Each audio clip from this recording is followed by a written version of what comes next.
Good morning and welcome. I'm David Wilson.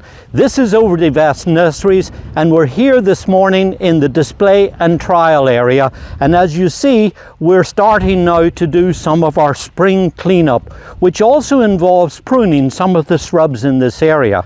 Now over the last little while, when I've been looking at all the comments, and by the way thank you very much for sending all your kind and appreciative comments, we really find that very reassuring. Nice to know that what we're doing is helpful. But also in this video we're going to take you through and show you some of the things that you can do with some of the shrubs and pruning them in your garden. We're getting a lot of questions: when do I do it, how do I do it, what needs pruning, what doesn't need pruning, and so on. It's a big subject. We're going to show you at least some of the principles of that.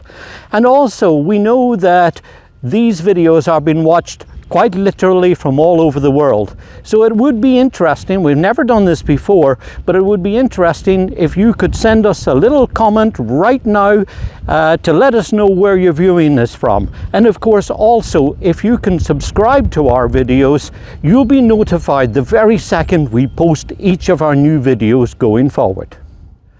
Now, before I get into pruning, let me give you a couple of pointers on some tools. Probably the most important tool that I use are these pruners, or what we used to call in the UK, secateurs. As you see, this is a professional pair. It's worth, I think, investing in a good comfortable pair. This happens to be one that's been ergonomically designed so that it fits very comfortably into your hands, and if you're likely to be doing a lot of pruning work, something like this will really pay off in the end. And the other thing that I use quite a lot, particularly for some of the heavier branches, are long handled loppers like these. These also have what we call a parrot beak on the lip of them here, and with the longer handles you're able to get in there and take out some of the thicker branches, or perhaps if there's suckers coming up from the base of a tree or something like that, that works very well.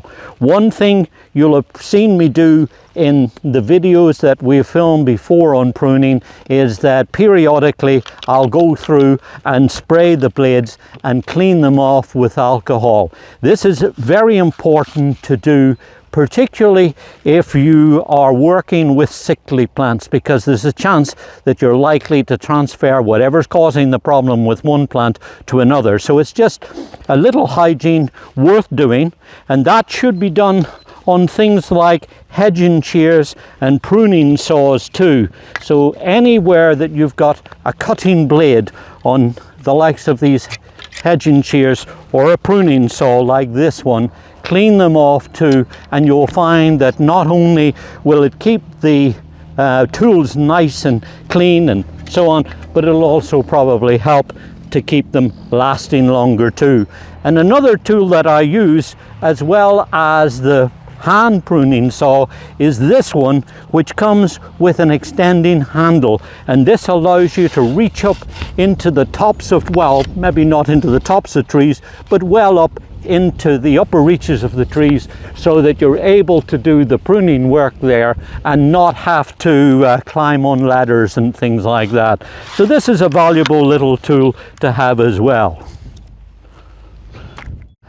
So the question is, why do we need to prune? Well, the basic thing about pruning is that you're really controlling the growth, or perhaps redirecting the growth in a certain way.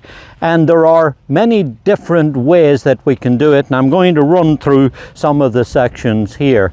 One of the ones, of course, is to try and have the plants so that they're more in size, more in proportion to the size of the site that you might have. It may be that some of your plants have got a little too big, in which case you need to take them down and reduce the size on them. But remember that when you prune something back, it's still producing growth from the base of the plant. Those roots are still sending up the energy to the top of the plant, and when you cut it back, it's not stopping it. That growth, that energy is still coming up and wanting to come out somewhere near the top of the plant. So while you'll keep them smaller to a degree, it's not going to be that proportion, because they're still going to be wanting to push up. I liken it sometimes to having a hose pipe with water going out the end. Just because you cut the top of the hose pipe doesn't stop the water coming out. The same applies to the plants.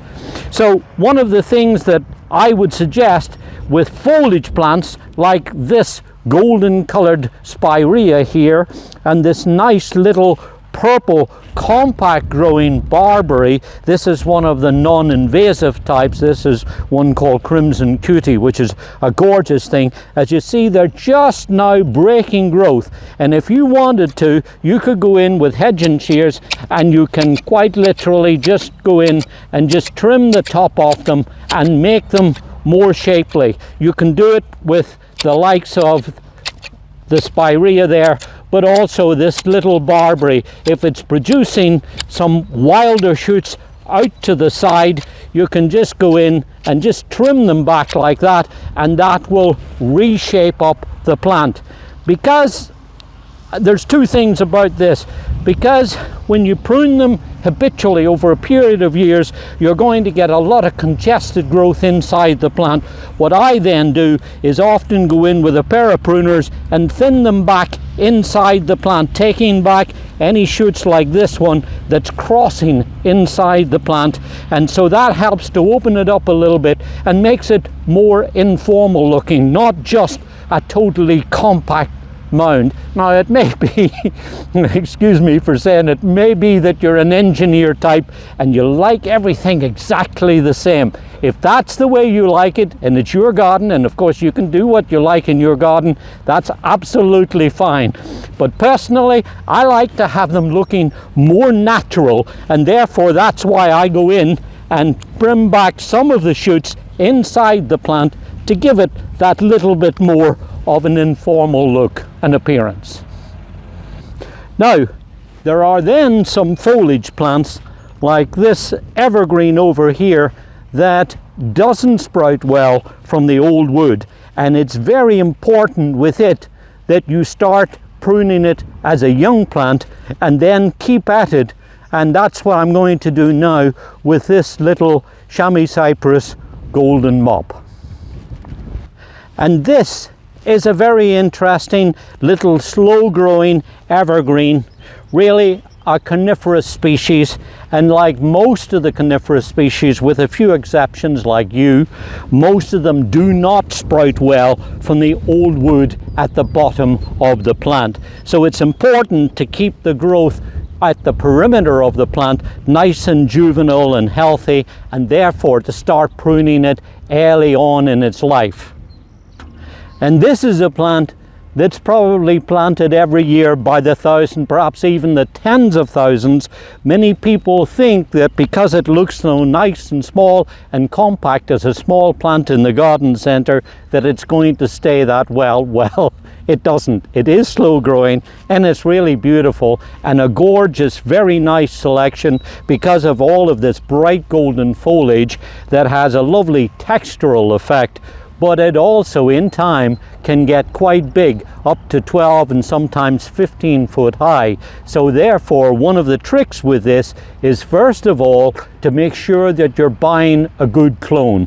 Unfortunately, out there in the industry are a lot of ones that are kind of like the top of this plant here now. Long, rangy old plants, and that's because over the years, nurserymen have been taking cuttings off the top of the plants, off the top of the plants, off the top of the plants, and they've changed the characteristic of this variety.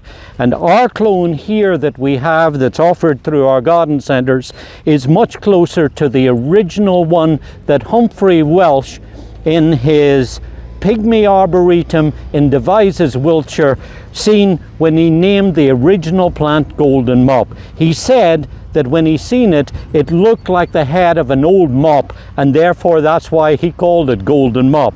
So the first thing to do when you're out and about is to make sure that you're getting a good clone and not these open rangy ones that I'm talking about. The second thing is, when you have it growing in the garden like this young plant now, is to then take a pair of hedging shears, or if you want, you can do it with pruners too, and just go around and snip off the tips of these shoots. Now you can do it like I'm doing here. If I move around here, you'll be able to see this better. I gather them in a little handful like so, and then just trim that off so that you're able to keep that nice and flush, as you see, but also lots of the soft growth down here. And also then you can take out, see these long rangy ones here that are coming up from the inside of the plant, you can trim those back, and basically that's how you manage to keep it small and compact and the way that the original plant was designed to be. Because if you keep doing this over a period of years, snipping it back now in early spring, which is a great time to do it, these young growths will then grow out and they'll stay nice and colourful and fresh looking and keep the characteristic of the original variety, and you'll also be able to keep it smaller and more compact too. So let me show you that again. So you just really gather it in with your fingers so that you've got like a little tuft of hair, and you can go in then with the pruners and just shear that back. If there's any bits like this where there's a little bit of brown deadwood on it, obviously that comes out. So you can just go through, work your way around the plant, and in no time at all you'll have it nice and shapely. Now, to save time, and you can do this perfectly well with the pruners, the only thing to do is not go in and prune into this hardwood here, which is where most people make the mistake with this plant, because they don't do anything to it as a young plant. They wait for it to get so big that then when they're going in pruning, they really can't go in to this older wood, and that's where the mistake is. So the important thing with this variety and ones like it is to start off early in the life of the plant. And like I just said a minute or two ago, to save time, I find, and certainly here in the nursery we do the same, that if we go in with hedging shears like I'm doing now, you can speed up the whole process a lot quicker. You can get a nice shapely little plant, and you'll keep it so that it's nice and colourful and puts on a terrific show. So that's examples of a couple of the plants that are grown really for their ornamental foliage. Of course, when it comes to pruning shrubs, most of the shrubs we're growing really for their flowers. And that is broken down into two different types of plants. The first is ones like this smooth hydrangea here. This is Hydrangea Annabelle. Buddleias are the same, Vitex is pretty much the same, ones that grow out and flower on the current year's growth. If you look at these stems here, you'll see that they've grown out from the base of the plant, made all this growth last year, and then carried the flowers. These are the old leftover flowers from last year. And at this time of year, the time is now in early spring, just when they're beginning to grow, is to go in and prune these hard back. And if you look through here on this channel, there are several videos there that will show you about how to prune the individual varieties and these types of flowering shrubs. So basically these are the ones that flower on the current year's growth. You cut them back, and then the more they grow, the bigger and better and more impressive the flowers are going to be. And a very good example of a flowering shrub that flowers on the current year's growth are, of course, these things, the panicle hydrangeas. These are the ones that make those gorgeous big white flowers that, if you look at them closely during the summertime, produce all of these long stems and then the big flower at the top. And if you look through this channel, you'll discover one of our most popular videos that's showing you how to prune them and how you can get that desired effect by going in and pruning them now in early spring. And then there's what I call the rebloomers. Roses are an excellent example of that. As you see, we've been through and we pruned them now. They'll shortly start putting out some growth, and on that will be their first flush of flowers. Then if you go through and remove the old flower heads, we call it deadheading, you'll find that they will rebloom again, and sometimes they'll even rebloom again if you keep deadheading them. Some of the other shrubs that work really well in that category too are the Japanese spireas I was showing you earlier. They are really good at reblooming. Weigela is another excellent example, and especially some of the newer reblooming varieties. You can encourage those to be almost constantly in flower during the whole of the growing season. Ninebark Physocarpus is another one, and so is Potentilla. There's really quite a few shrubs that if you watch this channel as we talk about the individual varieties, we'll often mention about the removal of old flower heads and how you can keep that colour going right through the whole of your gardening season. And then the second type of flowering shrub are the ones that flower on the wood that was made the previous year. And here is a nice little Deutzia. This is Deutzia Nico, one that I filmed a video of in my own garden that showed it in flower, but also how to prune it after it finishes flowering. And if you look closely at the stems on there, you'll see that they have tiny little flower buds. And if you look at this particular plant here, which is a very good example of what I'm talking about, this is a gorgeous variety called Spice Island of the Korean spice bush, Viburnum Spice Island. And if you look here, you'll see that it is absolutely loaded with lots of these, I suppose you would call it maroon rosy red flower buds that in another couple of weeks will be opening to flowers about this size that are white tinged pink and have the most fantastic fragrance. This is an excellent variety that's nice and compact, and as you see, very free flowering. But the reason I'm showing it to you is that if you were to prune that now at this time of year, and this is an exaggeration of what I'm talking about, but if you were to prune it, obviously you'd be pruning off flowers. So with these types of shrubs, Forsythia is another good example. What you do is you wait for them to flower, and then you go in and you prune them after they finish flowering. And with a plant like this, it's the same principle as before. You go in and thin out the plant, shorten back some of the shoots so that you get it nice and bushy and compact, growing strongly, and then it sets its flowers during the summertime. They go through the winter, and now in early summer, when these all break out, it gives a glorious display. And an excellent example of a shrub that flowers on growth that was made during the previous season are these. These are of course magnolias. Betty and Jane, two excellent selections from the DeVos series, which was introduced some years ago from the National Arboretum. A little bit later flowering than some of the other magnolias, so they usually miss most of the killing frosts in springtime.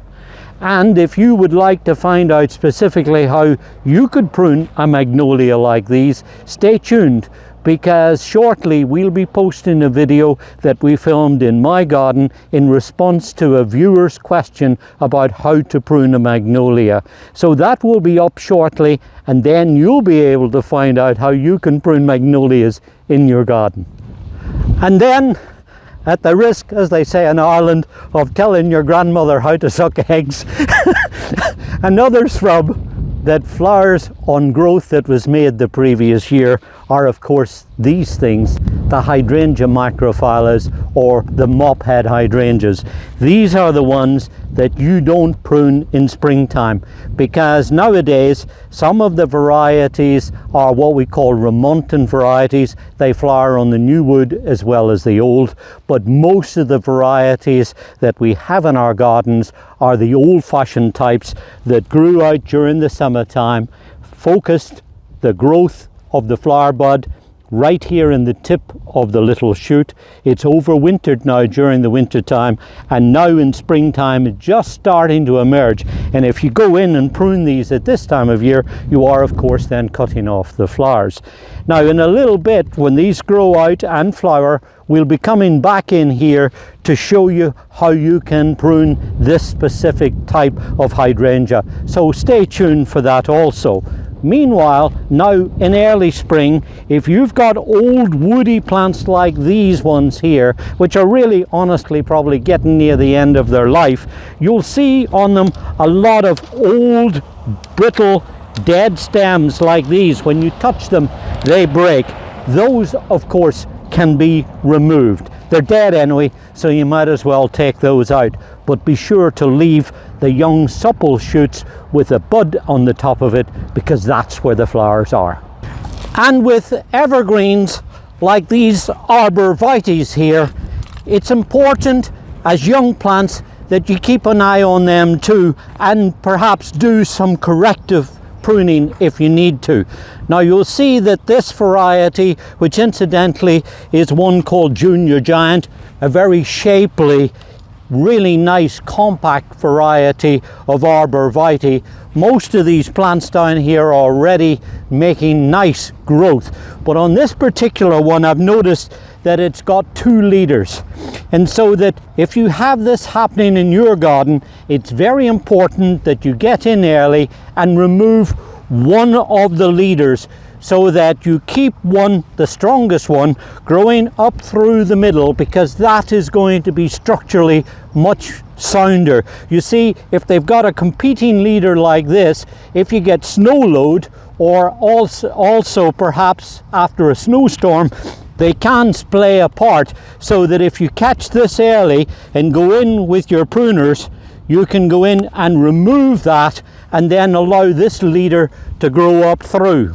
Now, there's the old nurseryman's trick of going through with a knife, and you can go through and you can shape these up too. It's really very easy to do with a knife or with pruners if you want.